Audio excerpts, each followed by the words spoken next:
morning. Often in a wedding service, when I'm speaking with the bride and groom before their gathered family and friends, I'll say something like, what you do today is profound, wonderful, and dangerous. And usually at third word, dangerous, there's a chuckle from the family and friends, and the bride and groom look puzzled, smile, uncertain. What's he mean? What are we doing? What's dangerous about this? The profound and wonderful bit touches them. It is a profound moment. It's a moment when two people share their love. And in order to get to this point, they open their ego boundaries to one another.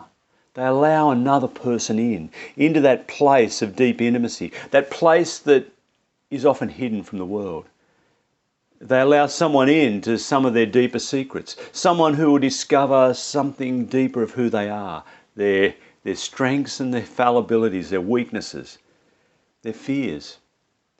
But love also, as part of this unfolding journey together, will have its highs and its lows.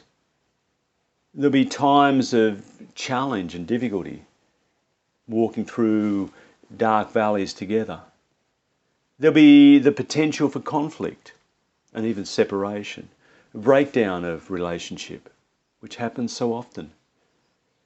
But also the grief that comes when a relationship is finished through death or separation or whatever it is. Love is tough. But it's not just the love of two people or the love within families, parents and children, siblings, or the love of friendships that holds us together and journey through life. We do things together. The love that enables compassion and openness and friendship, sharing, generosity. Love pulls us further out. Love is this deep thing that holds the world together, if you like. And in the story of Jesus, love is central. And all that he talks about and does is grounded in this love that is generous and sacrificial and giving and compassionate and kind, because that reflects the heart of God. The Trinity of love, as we often say. This deep relational community of love out of which everything flows. The love that sustains all life and being in the universe. But also calls forth from us love and justice. And Jesus' life and story was one of reaching out into the world where there are marginalised people, where there are people who are outcasts and strangers, people who are in and people who are out, and welcoming them together at the same table, sharing the food together, sharing life. This was the way of Jesus. And it drew both joy and hope from some people and fear and uncertainty from others.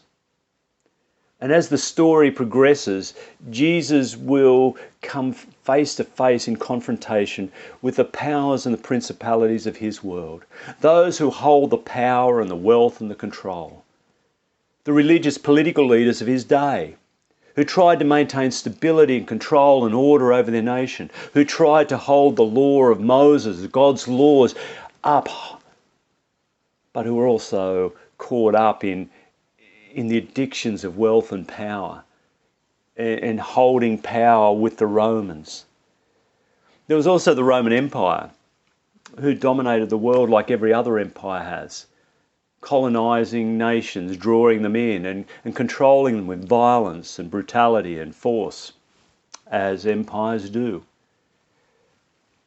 And when Jesus spoke out about another way in the world, a natural way, a deeper way, the real way, the true way, it brought conflict and division. People didn't like what he said. The religious political leaders were threatened by the loss of their own status or power or wealth or whatever it was, but also the loss of control and order in their community. I mean, this guy was suggesting that we embrace the sinners and the outcasts and the sick and those who are naturally pushed aside. He's saying we should embrace them and love them. What's this going to lead to? And so they killed him. They took him out of the city. They arrested him. They tried him. They passed him to the Romans, took him out of the city and crucified him.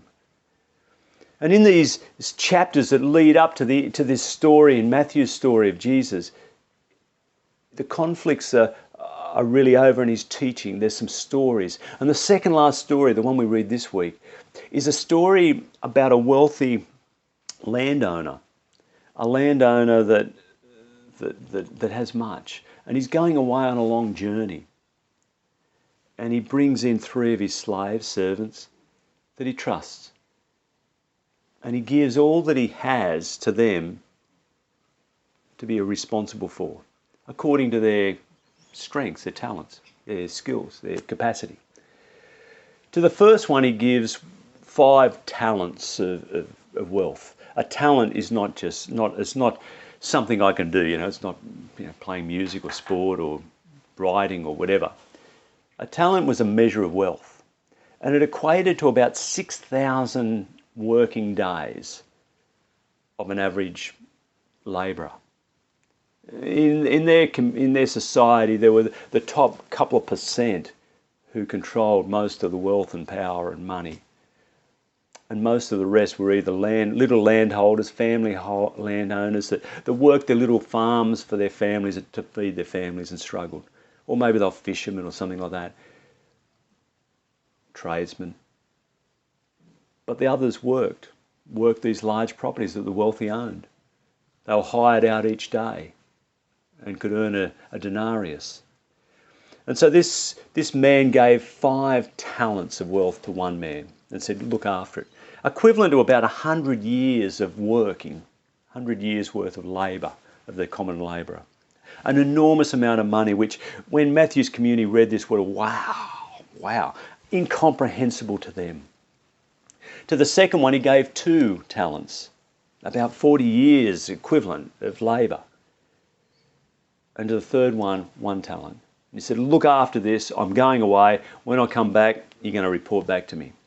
So the first one went out and he took the 5 talents and he invested and worked hard and was tough and got 5 more. The second one likewise went out and was hard-edged and got 2 more. The third one wasn't sure about that. He knew the master was a harsh, hard man who reaped where he didn't sow. That is, he took what didn't belong to him. He was hard. And he didn't like it. He was fearful and uncertain. And so he took the man's money and he hid it away to protect it. And anyway, finally the guy comes back and he calls the man to account. The first one comes in and says, Master, here's your 5 talents and here's 5 more. I went out, I learned from you and I did what you do and I got you 5 more. Well done, good and faithful servant. Come in, share my joy. Well done. And he's excited. The second one comes in and says, here's your 2 talents, there's 2 more. I learned from you, I did what you did and I've earned 2 more. Well done, good and faithful servant. Come in and share my joy. The third one comes in, probably fear and trembling, and says, look, I know you're a hard man. You reap where you don't sow. You take what's not yours, And I was afraid, I wasn't sure. So I hid your money away, here's your talent. And the master was enraged. You knew I was a hard man. You know I reap where I don't sow. Yet you lazy, good-for-nothing thing. You could have invested this money and made me money, but you didn't. Get out. So he took the money off him and get out. Cast him outside. Away. What's this story about? I've heard reflections on this that talk about, well, if you have God-given talents, skills, talents, money, resources, use them for the sake of God's kingdom. If you don't, they'll be taken away from you. But that, to me, makes the master sound a bit like God, and that doesn't quite equate. And when I tried to hear this as maybe Jesus' followers would hear this, as the people engaged in Jesus' time might have heard this, or Matthew's community, what I learned was One, the taking of interest, the making of interest, of earning interest on lending money out to your fellow countrymen and women was not allowed. It was against the law. I mean, it was so clear and obvious in the law. Don't create interest. Don't make interest on loans. If people have need, lend them the money or give them the money. Share it. What he's doing is wrong. But also, the people then would have known that the only way that people became mega rich in those days was to rip off the ordinary people, to rip off the poor and the struggling.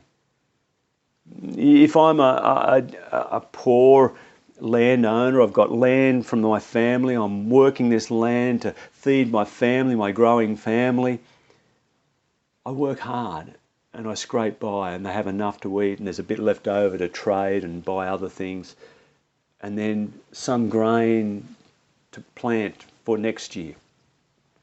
It only takes one bad season and I don't have anything. And so I go to my wealthy neighbour and say, hey, can you lend me some grain to tide me over to feed my family, just to plant? He says, sure. And they do a deal. And there's interest involved. I'll lend you this, but, I'll lend you 100 units, but you've got to pay me 110 back. And it builds up. This year's not good either. And then I borrow more and I borrow a bit more. And suddenly I'm indebted. And the only collateral I've got is my land. And he calls in the debt and says, pay up or else. And I've got nothing. And he takes my land. The only thing I have. And I find myself just a hired worker, going to the marketplace each day to try and get work. And sometimes working on my property, what was my property, for a pittance of what I might have been able to make. And that's how the wealthy became wealthy, was to rip off the poor. And it happens across our world. It's a story that happens across the world. It's a story that happens throughout history. We live on the land of the Indigenous people of Australia. Did they get anything for it? Did we buy it? No, we took it. And that's the story that's repeated. Empires do that. Powerful nations and powerful people do that. People get wealthy on the backs of the poor and the ordinary people. That's what this master was like. And so in this story we've got two people who follow the master. And then comes a third. It's a typical parable challenge story. Two come along and do the same thing. And a third comes along and does the opposite. Who is the hero? Who would the people of the day prescribe or prescribe heroism to? Who would be the one that did the right thing? The third man. The man who refused to create indebtedness and poverty in his people, amongst his people, but who was cast out. And Jesus himself, in the next chapters of Matthew, will be cast out, who stands up for love and justice, who does the right thing, the courageous thing, who proclaims a love of God for the world, but who is rejected. And I guess this is what I mean by love is dangerous. It is hard. Whether it's Jesus in his time, in his story, and crucifixion. Whether it's in this story of a man who sees the wrong in what his master wants him to do and resists it and is cast out. Who defies his master and is cast out. Or whether it's Martin Luther King Jr. and those people who were part of the civil rights movement. Or Mother Teresa who sees the need of love for people who are dying in poverty, impoverished, lonely lives, and who gives up everything to embrace them, to minister to them, to the most deeply needy people in her community, and offers love. Love takes us down paths that are deep and true and rich, but it takes courage. It takes energy. It takes a commitment of the will. And that's what I say within these marriage services.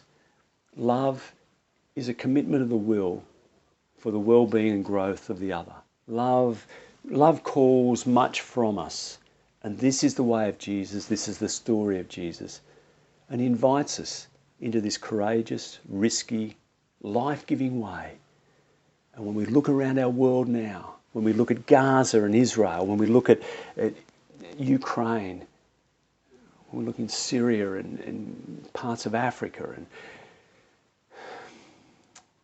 across Asia, here in Australia, what we need is this deep and profound way of love that gives of itself for the sake of the world. Generous, life-giving love.